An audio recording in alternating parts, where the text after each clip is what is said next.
오늘 우리 주신 하나님의 말씀은 누가복음 19장 8절에서 10절까지 말씀입니다. 신약성경 128면에 있습니다.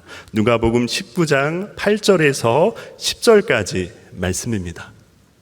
제가 봉독하겠습니다. 삭개오가 서서 주께 여짜오되 주여 보시옵소서, 내 소유의 절반을 가난한 자들에게 주겠사오며 만일 누구의 것을 속여 빼앗은 일이 있으면 내 갑절이나 갚겠나이다.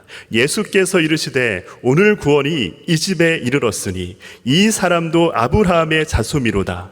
인자가 온 것은 잃은 자를 찾아 구원하려 함이니라. 아멘.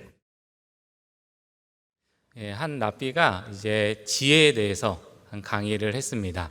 강의가 끝나고 사람들한테 이제 질문을 받는 시간을 이제 가졌습니다. 그래서 이제 한 청년이 일어나서 이렇게 물었습니다. 어떻게 해야 성장이 계속 일어나게 되는 것입니까? 성장은 무엇이 필요합니까? 라고 묻자 랍비가 거기에 대해서 지혜로운 이제 대답을 해 주셨습니다. 그 질문에 이렇게 다시 물었습니다. 혹시 개가 언제 탈피를 하는지 아느냐고 되물었습니다. 그래서 그 청년이 그걸 어떻게 합니까? 그래서 모른다라고 대답을 하자 이 랍비가 간단하게 얘기해 줬습니다. 개는 불편할 때 탈피한다 라고 얘기해 줬습니다. 개의 몸집이 점점 커지면서 그 개 껍질이 이제는 불편한 겁니다. 그래서 그때 돼서야 탈피를 하고 그때 돼서야 개는 성장하는 것을 얘기하면서 이 랍비가 얘기하는 것은 불편함입니다. 그래서 그 불편함이 그저 이상한 것이 아니라 어려운 것이 아니라 우리의 성장을 도와줄 수 있다라는 것을 이 랍비가 그 교육을 통해서 이야기해 주고 있는 것입니다. 오늘의 우리 본문을 보면 삭개오가 등장을 합니다. 너무나 잘 알고 너무나 유명한 본문인데요. 이 본문을 통해서 불편함이 어떻게 이루어지고 있는지, 그리고 그 불편함을 어떻게 성장으로 이끌어 나아가야 되는지 그것을 좀 살펴보려고 합니다. 특별히 이 신앙의 세 단계로 나눠서 이 삭개오의 모습을 통해, 그리고 주변 사람들의 모습을 통해 우리가 불편함이라고 하는 것을 우리의 신앙의 성장으로 어떻게 도와주고 이끌어 나갈지를 함께 살펴보도록 하겠습니다. 가장 먼저 신앙을 시작할 때, 주님을 찾을 때 불편함이 오늘 본문에서 등장을 합니다. 본문에는 삭개오라는 인물에 대해서 소개를 하는데요. 이 삭개오는 우리가 잘 알고 있는 세리입니다. 그리고 이 사람은 외형적으로 키가 작았다라는 것을 이야기를 합니다. 여러분, 세리는 합법적인 도둑이라는 호칭을 가지고 있습니다. 그래서 이 세리가 하는 것은 무엇이냐? 우린 다 알죠. 세금을 이제는 걷어들이는 일을 합니다. 근데 우리나라는 이제 뭐 다 아시겠지만 세금이 얼마이니까 얼마를 언제까지 내십시오 라고 얘기를 합니다. 그리고 로마 정부는 이 세리한테 세금을 얼마 걷어서 내놔라 라고 이야기를 합니다. 그럼 세리는 그 얘기를 듣고 어떻게 하느냐? 세금을 알려주지 않습니다. 그래서 사람들에게 세금을 내세요 라고 말합니다. 그러면은 얼마를 내야 됩니까? 라고 말했을 때 세리는 그 세금이 얼마인지는 알지만 대답해 주지 않습니다. 그러면 이거는 눈치를 봐야 되는 거죠. 세리가 얼마를 원하는지, 세리가 이 사람을 통해서 얼마나 가져가길 원하는지 그것을 이제는 내야 되는 거죠. 그래서 10만 원의 세금이 나왔는데 이 세리가 그 사람한테 50만 원을 걷어도 알 수가 없는 것입니다. 그렇다고 로마 정부에 가서 내가 세금을 얼마 내야 되는지 물어봐도 대답은 없는 것이죠. 그래서 세리는 부자가 됩니다. 세리들은 한 사람 한 사람한테 자기가 원하는 만큼 세금을 몇 프로가 아니라 더 많이 걷어들이기 때문에 부유해지고 부자가 됩니다. 그래서 이스라엘 사람들이 싫어합니다.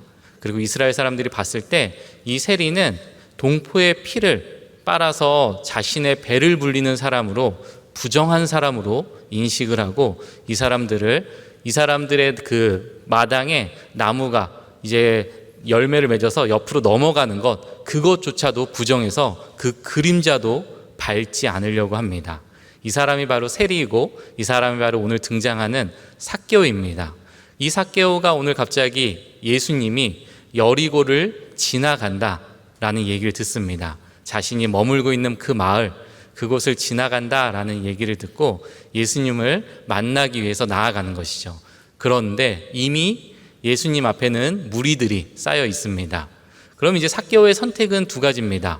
이대로 포기하거나 아니면은 무리를 뚫고 들어가든지 그렇게 갈 수 있는 것이죠. 그러나 문제는 무리를 뚫고 들어갈 때 부정적인 사람이기 때문에, 부정한 사람이기 때문에 이 사람을 죽이거나 이 사람을 린치해도 아무런 문제가 되지 않습니다. 이스라엘 법 안에서는 부정한 자를 죽이는 것은 문제가 되지 않기 때문에 삭개오는 그 무리 속으로 들어갈 수가 없습니다. 비켜달라고 말도 못하는 거죠. 그 상태에서 오늘 본문에서 읽지는 않았지만 1절에서 예수님께서 여리고를 지나가신다라고 이야기를 합니다. 원어적으로 봤을 때는 여리고를 통과해서 지나간다입니다. 그러니까 여리고에서 머무는 것이 아니라 예수님의 발길은 여리고를 지나서 다음 마을로, 예루살렘으로 조금씩 옮겨지는 것입니다. 그렇기 때문에 삭개오에게 이 마을에서 예수님을 보지 못하면 더 이상 방법이 없는 것이죠.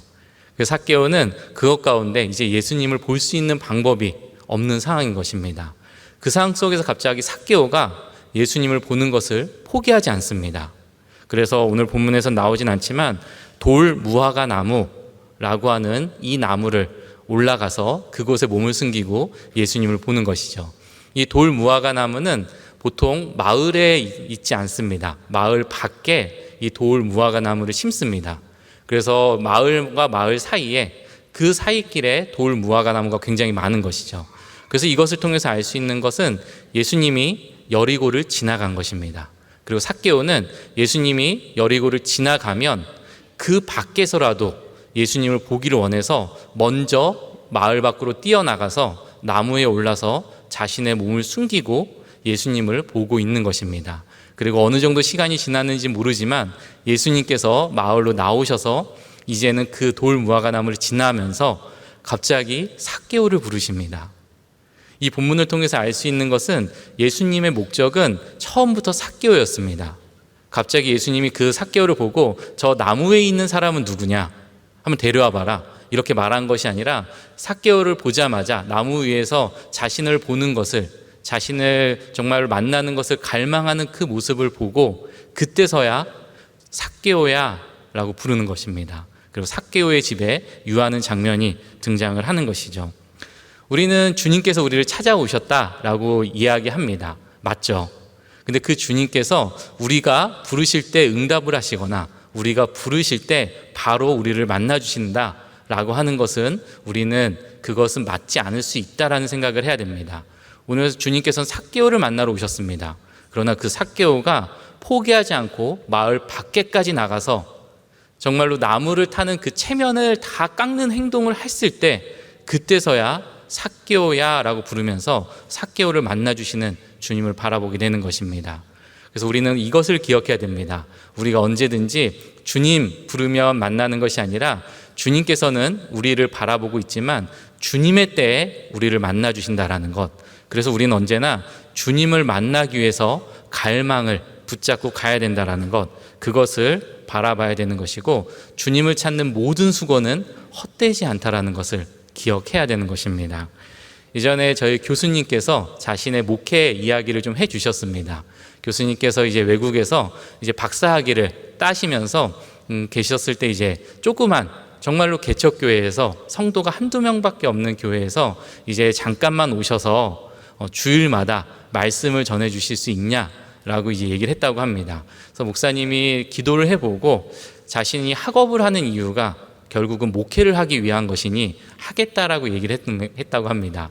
그렇게 해서 이제 그곳에서 이제 말씀을 전하고 나아가는 중에 그 한두 명밖에 없는 그 특별하고 그 애정이 넘치는 성도분 한 분이 오셔서 자신의 어머니가 거동이 불편하신데 어머니에게 오셔서 말씀을, 복음을 전해 주실 수 있냐, 예배를 드려 주실 수 있냐라고 얘기하는 겁니다.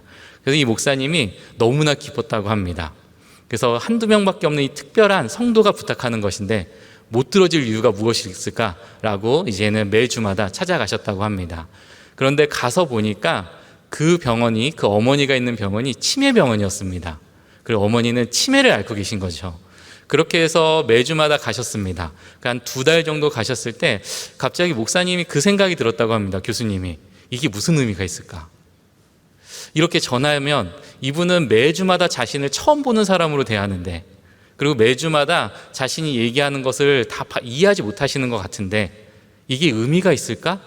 라는 생각을 하게 됐다고 합니다. 자신이 예수를 전하는 것이, 자신의 복음을 얘기하는 것이 의미가 있을까? 라는 생각이 들어서 그럼 이제는 더 바빠졌으니 이제는 뭐 더 여러 가지 일들이 있으니까 그만해야겠다라는 결단을 하셨다고 합니다. 그래서 이제는 오늘이 마지막 예배라고 생각하고 예배를 드리고 그 성도님이 떠날 수도 있겠지만 이젠 자신이 못 오겠다라고 말을 해야겠다 생각을 하고 예배를 드렸다고 합니다.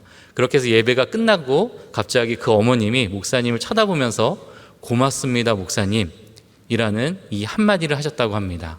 그 전까지 단 한 번도 알아보지 못했었는데 그때 돼서, 마지막이라고 생각하는 그때 돼서 고맙습니다 목사님, 그 음성을, 그 명확한 소리를 하셨다고 하는 겁니다. 그 얘기를 듣자 목사님이 너무나 회개의 눈물이 흘렸다고 합니다. 그래서 눈물이 멈추지 않았다고 합니다. 내가 무슨 생각을 한 것일까?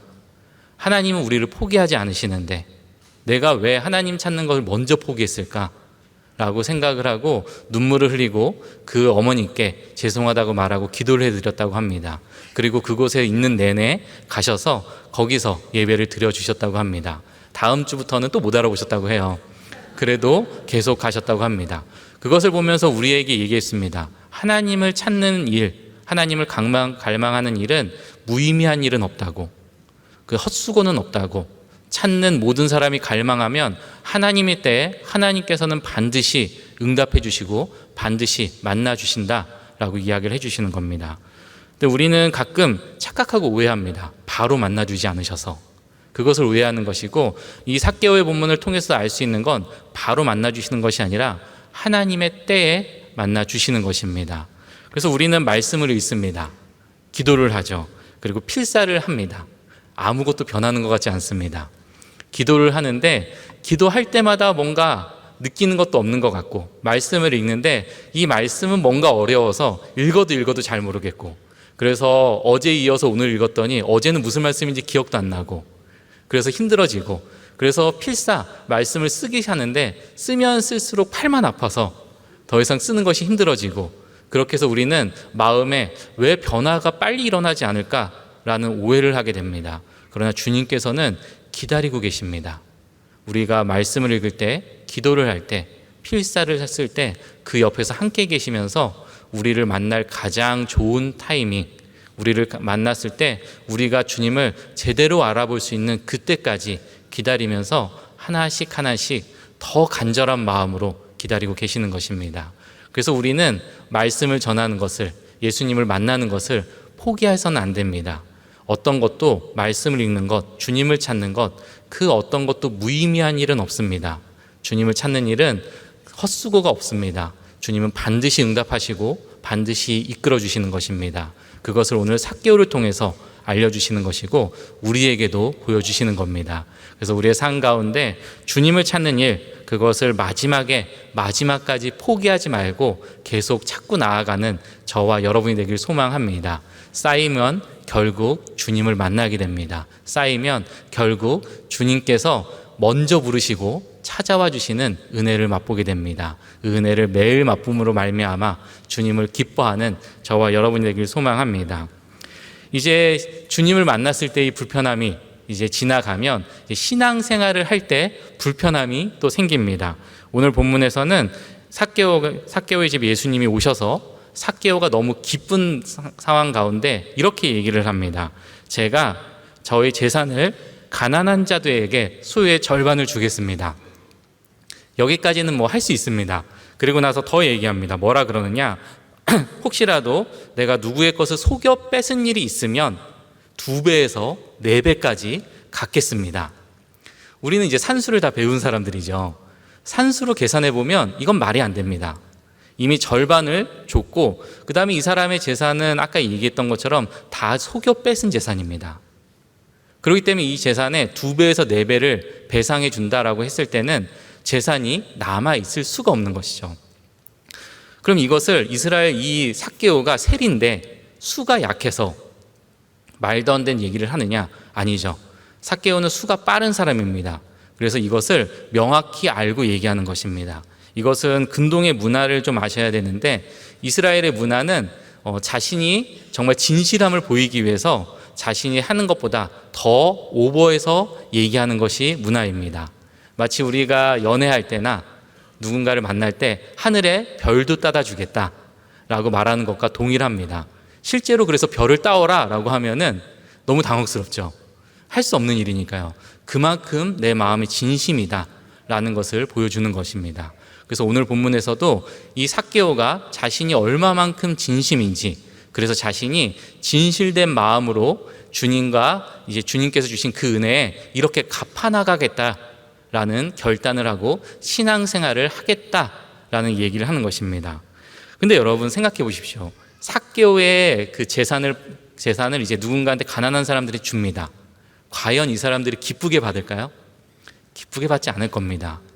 그 사람에 있는 나무가 가지 그 담장을 넘어가는 것조차도 부정하게 여기는 사람들이 삭개오가 줬다라고 한다면 그것을 기쁘게 받지 않을 겁니다. 그래도 삭개오는 하겠죠. 그렇게 처음 한 달, 두 달이 하고 1년, 2년이 지나가다 보면은 삭개오의 마음속에 불편함이 생길 겁니다. 왜 하는데 사람들이 이것을 기쁨으로 받지 않고 왜 하는 나 역시도 이것이 이렇게 계속 어려울까? 여러분, 그래서 신앙생활이라고 하는 것은 내 삶을 돌이켜야 되기 때문에 불편함이 나옵니다. 그리고 신앙생활이라는 것은 내 삶을 돌이킬 때 주변 사람들을 통해서도 그것을 불편하다라고 뉘앙스를 비칠 수도 있는 것입니다. 그래서 신앙생활을 할 때 이 불편함이 올 때 어떻게 해결해야 되는지 그것을 바라봐야 되는 것이죠. 중요한 건 이겁니다. 주님께서 너에게 구원을 줄 텐데 너가 너의 재산의 절반을 다 내려놔라. 그리고 속인 사람이 있다라고 하면 2배에서 4배를 다 배상해라 라고 말한 것이 아닙니다. 삭개오가 예수님이 나와 함께 하시는 것이 기뻐서 이 얘기를 한 것이죠. 그래서 오늘 8, 9절을 통해서 알 수 있는 것은 우리가 신앙생활을 하는 것은 주님께서 나를 찾아와 주신 기쁨으로 해야 된다는 것입니다. 우리는 이것을 초심이라고 얘기를 하죠. 가끔 초심을 행동으로 잘못 오해하고 이해할 수 있습니다. 그래서 초심을 찾아야지 라고 얘기를 하면서 예전에 했던 행동을 그대로 가져옵니다. 여러분, 이건 초심이 아닙니다. 초심은 그때의 마음을 계속 가져가는 것, 그것을 얘기하는 것이죠. 제가 우리 교회에 도산홀에서 결혼을 했습니다. 아내랑 우리 교회 도산홀에서 우리 교회 사역하지 않을 때 아내가 사역을 해서 이 교회에서 결혼을 하고 이제 계속 지금까지 이제 결혼 부부 생활을 하고 있죠. 이제 그때 아내가 얘기했던 것과 그리고 이제 장인어른이 얘기했던 것이 있습니다. 무엇이냐면 화장실 청소는 꼭 남편이 하기를 원한다고 그 얘기를 했습니다. 그리고 장인어른도 항상 화장실 청소는 본인이 하신다라고 얘기하시면서 저한테 화장실 청소는 꼭 김서방이 했으면 좋겠다라고 얘기했고, 제 아내도 자기네 아버지가 화장실 청소를 항상 하니까 그렇게 결혼하고도 화장실 청소는 제가 했으면 좋겠다라고 얘기를 했습니다. 제가 그때 그것을 받아들였죠. 저는 여러분 이제 THM을 하면서 그 학교가 너무 좋은 학교여서 그 학교에서 화장실 청소하는 법을 알려줬습니다. 학교에서 성경도 알려주면서 정말로 자신이 머물고 있는 공간을 깨끗이 치워야 된다. 그래서 화장실 청소의 중요한 것은 어디 부분이고 무엇을 해야 화장실이 깨끗하다라는 것을 이제 알려줬죠. 그렇기 때문에 저는 그 훈련을 받은 사람이기 때문에 화장실 청소를 하는 것이 어렵지 않았습니다. 그래서 기쁜 마음으로, 그리고 정말로 아내를 사랑하는 마음으로 내가 하겠다라고 얘기를 하고 지금도 매주 화장실 청소를 합니다. 근데 이 가운데 가끔씩 이제는 불쑥불쑥 위기 상황이 옵니다. 이제 둘 다 피곤한 상태에서 이제는 나도 피곤한데 이럴 때 정도는 한 번 정도 해줄 수 있는 게 아닐까? 라는 생각을 하는 거죠.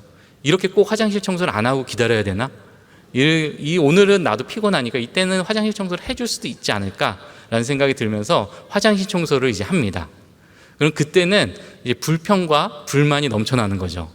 왜 나만 이렇게 하나? 라고 얘기를 하면서, 그러면서 생각은 내가 이것을 하겠다라고 했으니 해야지 라고 합니다. 그러나 기쁨이 전혀 없죠. 그리고 누가 봐도 하기 싫은 티가 명백하게 나타납니다. 네, 우리는 그런 감정을 다 읽죠. 그래서 신앙생활을 하면서 이제 주님께서 원하시는 대로 살아가기 위해서 애쓰다 보면 이 위기에 봉착하게 됩니다. 이 불편함에 봉착하게 되는 것이죠. 그때 우리가 생각해야 되는 것은 그래도 억지로 이것을 한다라고 하게 되면 그 마음 가운데 주님도 압니다. 억지로 할 거 없다. 하지 말아라 라고 얘기하십니다. 그리고 주변 사람들도 생각합니다. 저 사람 억지로 저걸 하고 있구나. 뭐 저렇게 힘들게 억지로 저걸 하느냐 라고 얘기하게 되는 것이죠. 그래서 우리가 생각해야 되는 것은 초심입니다. 나를 만나주신 주님. 그래서 그 은혜가 너무나 커서 내가 이것을 하겠다라고 말했던 그 마음, 그것을 항상 가지고 가야 되는 것입니다. 그래야 그것을 기쁨으로 받아들이고 그것을 사명으로 받아들이게 됩니다. 그렇지 않으면 그것은 사명이 되지 않아요. 그냥 짐덩어리만 됩니다. 안 할 수는 없는, 그래서 그냥 어쩔 수 없이 하게 되는, 주님께서는 그것을 기쁘다라고 말하지 않습니다. 그래서 우리는 신앙생활을 하면 불편함을 겪습니다. 하다 보면 여러 가지 해야 될 것들이 있고 그것 가운데 우리 마음에 불편함이 생기면 우리는 초심을 다시 돌아와 봐야 됩니다. 나를 만나주신 하나님, 나를 붙잡아 주신 하나님, 나에게 사랑한다라고 말씀해 주신 하나님, 나를 끊임없이 안아주셨던 그 하나님, 그 마음을 다시 생각해 봐야 됩니다. 그리고 그 일을 다시 한번 마음을 결정하고 해 나가야 되는 것이죠. 이게 사명입니다. 그래서 저에게 화장실 청소는 사명입니다. 하나님께서 나에게 맡겨주신 일이라고 생각하며 사명으로 기쁨으로 나아가고 있는 것이죠. 그래서 우리는 항상 정말로 흔들리지 않아야 됩니다. 신앙은 끊임없이 흔들리게 됩니다. 신앙생활을 해 나가게 되면 계속적으로 그것이 의미가 없는 것처럼, 그리고 왜 나만 이렇게 해야 되는 것처럼, 그리고 정말로 결국은 마음은 없어지고 행위만 남게 되는 것이죠. 그때 우리가 생각해야 되는 것은 초심, 나를 만나주신 주님의 사랑입니다. 그 사랑을 바라보면서 다시 그 일을 해나가면 기쁨이 넘칩니다.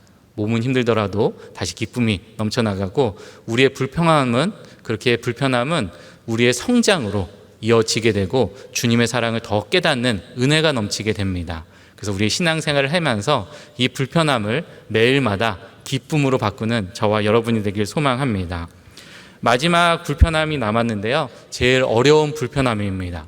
누구의 불편함이냐? 바로 이 삭개오 주변 사람들의 불편함입니다. 이 사람들은 바리새인들이라고 얘기를 합니다. 율법을 철저하게 지키는 사람들입니다. 이 사람들이 왜 율법을 지키느냐? 하나님께서 자신들에게 주셨기 때문에 기쁨으로 지킵니다. 그렇게 해서 신앙생활을 하는데, 문제는 예수님께서 삭개오에게 만나주셨다라는 것, 이것이 너무나 불편합니다. 그래서 삭개오에게는 예수님이 만나주시면 안 된다라고 이미 생각을 합니다. 그리고 오늘 본문에서 율법의 정결법, 그 사람과 함께 식사를 하는 것, 그것만으로도 부정해진다라는 율법을 어겼기 때문에 지금 식사를 하고 있는 예수님이 너무나 불편한 것입니다. 그리고 이 불편함이 지금 얼굴로, 표정으로 다 드러나고 그 집 앞에 있지만 집 안으로 들어가진 않으며 손가락질하며, 속으로는 손가락질하며 어떻게 이럴 수 있냐라고 말하고 있는 것이죠. 이 바리새라는 뜻은 분리하다라는 뜻을 가지고 있습니다. 그래서 본인과 다른 사람들을 분리시키죠. 그리고 이 뜻이 더 확장되면 분명히 하다, 해석하다라는 뜻을 가지고 있습니다. 그래서 바리새인들은 율법을 분명하게 가지고 있고 그 분명한 율법을 우리의 삶으로 어떻게 적용시키고 해석할지 매일마다 이것을 씨름하는 사람들입니다. 그래서 이것을 가리키는 사람들은 납비고 이 가르침을 받아서 그대로 따라가는 사람들이 바로 바리새인들인 것이죠. 그래서 이 바리새인들에게 중요한 건 율법이죠. 그리고 이 바리새인들의 최고의 칭찬은 무엇이냐? 당신은 모세의 자손입니다. 가 최고의 칭찬입니다. 율법을 주신 모세, 그 자손이다라고 하는 것이 최고의 칭찬인 거죠. 오늘 그래서 예수님께서는 9절에서 이렇게 얘기합니다. 이 사람이 누구냐? 구원받은 사람이고 이 삭개오는 바로 아브라함의 후손이다 라고 이야기를 합니다. 일부러 불편함을 주는 것입니다. 아브라함의 후손은 누구시냐? 아브라함은 자신의 친족과 자신의 평안함을 다 내려놓고 주님의 말씀 하나를 가지고 이방으로 간 사람입니다.